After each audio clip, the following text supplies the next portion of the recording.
almost Bassiuk, head of the operations division in the IDF. You got up in the morning, and what are the first 5 dangers to the state of Israel? If we weren't being filmed, I would have told you that I never went to bed last night, and so this wasn't a good morning for me. And I think this has come up throughout the day. I was here some of the time. I look at Iran, and Iran, as Tamir said just a minute ago, is also the nuclear potential, which is days away. Don't know if it's happening, but it's certainly days away. If we look at this hourglass with the sand trickling through, it's trickling very, very fast. If we look at Iran, which is not just a nuclear threat, Iran that has long range missiles, that has proxies in the area. I'm looking at Iran that invests in terrorism in Judea and in Samaria and Lebanon and other countries. And it's a global threat as well, because in these days in which Iran threatens us, we're going to Ukraine and doing other things around the world, and are also attacking ships on trade routes in the Gulf. There were 2 such events in the last month. One was published and another was not. Not good for the Iranians because they failed, but it certainly occurred. And this is the first threat, the most important threat. It's not only a threat to Israel, but factually speaking, it would be easier to explain to the world when they started sending armaments to Ukraine. The world started only paying attention then. It's also relevant to Hezbollah and Lebanon in terms of the battlefield sort of approach. It depends on not only on what's Iran doing, but also what everybody else is doing at the same time. And you had a very easy scenario given to the panel members. It was a beginner scenario, okay, because you gave them a very easy scenario, in my opinion. There's Lebanon, there's Iran, and there's this multi-level connectivity that the risk has increased in recent years, certainly. And that means that the reference scenario that we have in front of us is very different from the one that you recall when we were together, I don't know, 10 years ago. That was different back then. And we understand that any scenario today would include Lebanon, Iran, potentially also Palestine, up to, other routine issues that crop up. Another thing that I look at is that in order for us to sit here right now, the IDF has to be able to deter our enemies on a daily basis, and we do so though a lot. Also in terms of in maneuvers and operations, it's working not badly, but nothing is assured, and it requires a high level of preparedness, and that means the level of competition that we have with our enemies, particularly with Iran. Competition with Iran has a new challenge, relatively new challenge, in the sense that building long-term capabilities versus a country with its own military history and looking also ahead to the future. And also in terms of force building, that's something that's very important. And another issue, of course, is the connectivity between the military and society that we do everything in our power to maintain. Somebody once said that the military thinks about Iran, plans about Lebanon, and then fights in Gaza. So Iran is what happens to us when we're doing other things that are more urgent. And the most urgent is apparently the Palestinian front, where we see a kind of this perfect storm in the end of Abu Mazen's reign, Palestinian terrorism on the rise, attacks on Israeli citizens and on Palestinian citizens, also IDF soldiers. Before the Ramadan, everything is tense, and so on and so forth. And when we look at this, Conrad, we can see that the Israeli government has 2 areas of policy that are concurrent. First of all, managing the conflict, and second, deciding the conflict.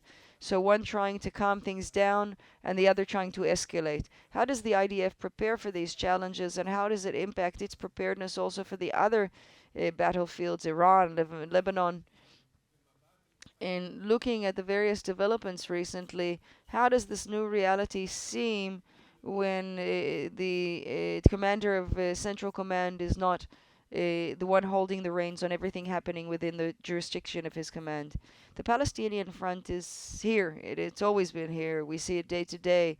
There are terrorist attacks murders that happen, and our activities are also intel that have changed since, of course, the last campaign a year and a half ago, maybe a bit later than that. All of the work done in Judea and Samaria, there are intel people in the audience, I'm sure you know, that things are different today. There's also great defense capabilities that are being developed in the surrounding Gaza areas as well.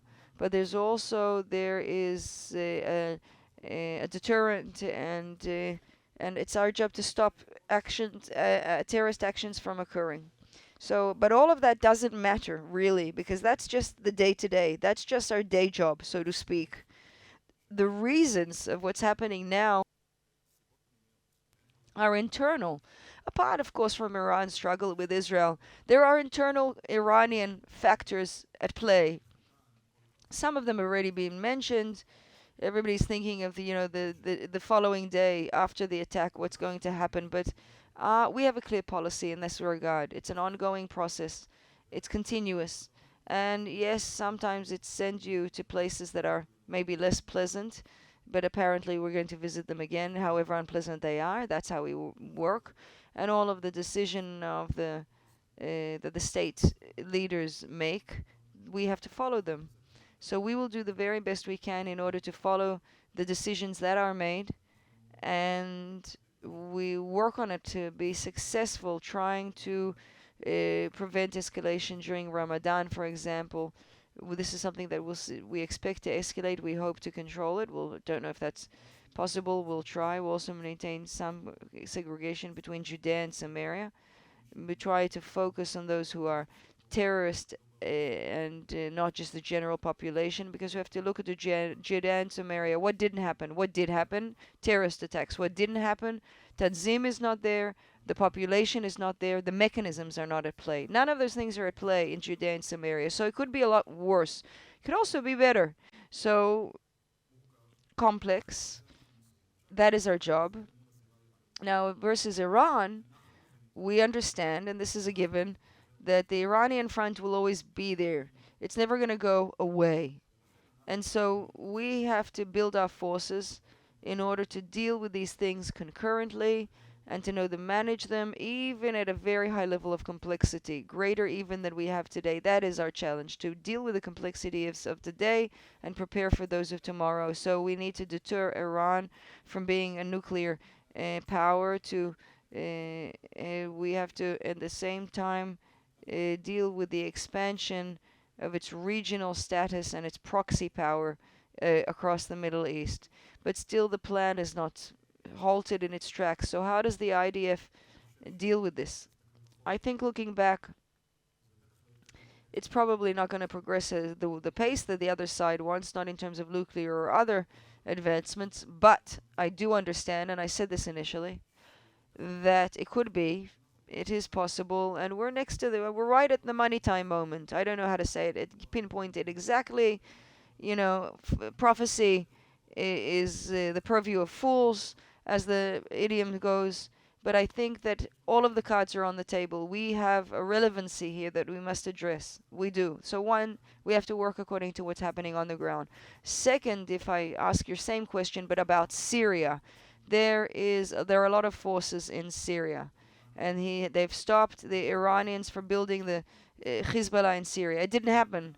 And that means that it stopped Iran from fulfilling their dream that they wanted in Syria. They are not present in Syria the way they wanted. And Syria is just one example of work that we do that's obvious to the public, but we stopped Iran from enrooting themselves in Syria more deeply. And we have to stop, of course, the arms trade, armaments, and the armaments trade, and the trafficking. We have to stop that.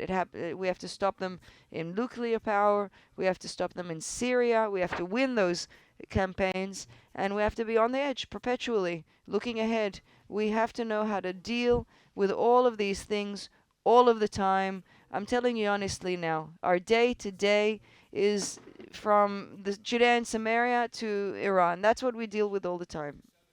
I'm going to make your life just a bit difficult with the last question. To the fluctuations internally here in Israel, the protests, the crisis that Israel is in this hole, outside this hole, how does it impact the IDF? And does it endanger the resilience of the IDF and its recruitment numbers. Look, Assaf, we've known this problem for many years. I've been in the military for 30 years plus. The military is part of me and I am part of it. I believe that the military is above it. It should be above it in any case. We have one military. We should all be loyal to it. It requires discipline and uniformity of cause. We will do the very best to continue on this, and I expect everybody to help us. That's the only thing and the most important thing I can say in that regard.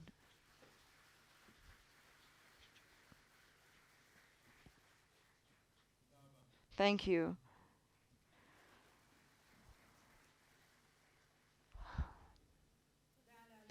Thank you to Alef Bassiuk and